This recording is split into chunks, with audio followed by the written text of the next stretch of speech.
Hello, my fine fellow mathematicians. It is I, Root Beer, and I'm going to be looking at the 2012 Canadian Open contest in this series of videos. So, if you want a copy of the contest, and I always encourage you guys to get a copy for yourself, they're absolutely free. You can keep them on an iPad or sort of really any tablet, or print them out and give one to your parents, have a little bit of a race and that sort of thing. I always like doing that.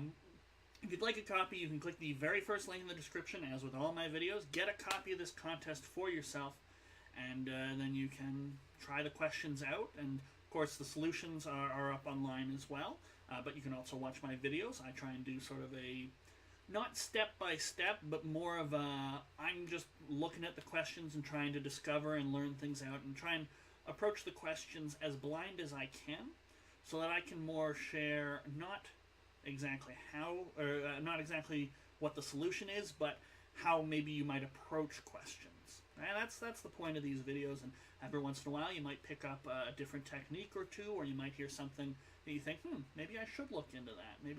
Maybe that is something I should memorize or devote a little time to look into, even though it's not in the school curriculum. Okay, so with all that said, let's take a look at our 2012 paper. So in this video, we're just going to do the first question, A1. The COMC, or Canadian Open paper, is broken down into 3 parts, parts A, B, and C. The questions do get harder as you go on.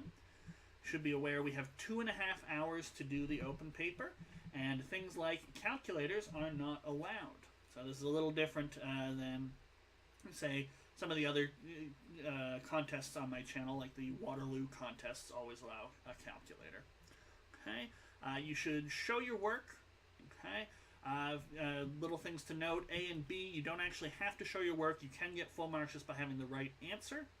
But for C, you definitely want to be showing your work. You want to show everything that you can, all your justification, all your reasoning, and that sort of thing. So we're going to try and be extra careful when we get to section C, but I like showing a little bit of work every time, because you can get part marks if you maybe screw up a little bit. Okay, maybe for this question, where they're asking for n, we figure out n is 3. It turns out n is actually supposed to be 6 or something. But if we show our work and how we got the 3, maybe we can get 3 out of the 4 possible marks. Okay. That said, let's actually read this question now. Okay. So A1, determine the positive integer n for which 8 to the 4 is equal to 4 to the n. All right. So what do we have here? Well, it's kind of hard to compare exponents when they don't have the same base. So you might think, well, surely we could get everything to have a base of 4. And you absolutely could.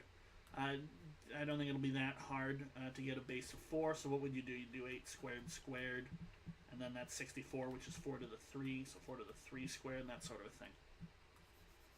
Is the answer actually going to be 6? Oh, that'd be cool. But I think the more natural thing to do with this is to notice, hey, 8 and 4 are both powers of 2. So I can rewrite this as 2 to the 3 to the 4, 8 to the 4, and 2 to the 2 to the n. And then, since we know that when you've got exponents of exponents, that turns into multiplication, what we really have is 2 to the 12, 3 times 4, is equal to 2 to the 2n. And since they have the same base, the exponents have to be equal.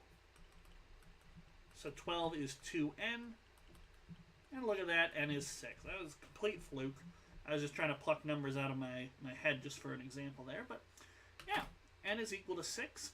And, you'll often find that the first question on the contest should be just a little bit of simple arithmetic or manipulation or a very basic algebra problem, but the questions can ramp up in difficulty. So, yeah. We're going to continue on with Part A, with A2 in the next video, and so on. Feel free to jump around. If you're just here for the Part C questions, you just want to see how do I approach the really, really hard questions, feel free to skip ahead to those. My feelings will not be hurt, because I won't know you're doing it. But if you want to stick around, A2 is coming up. Until then, take care.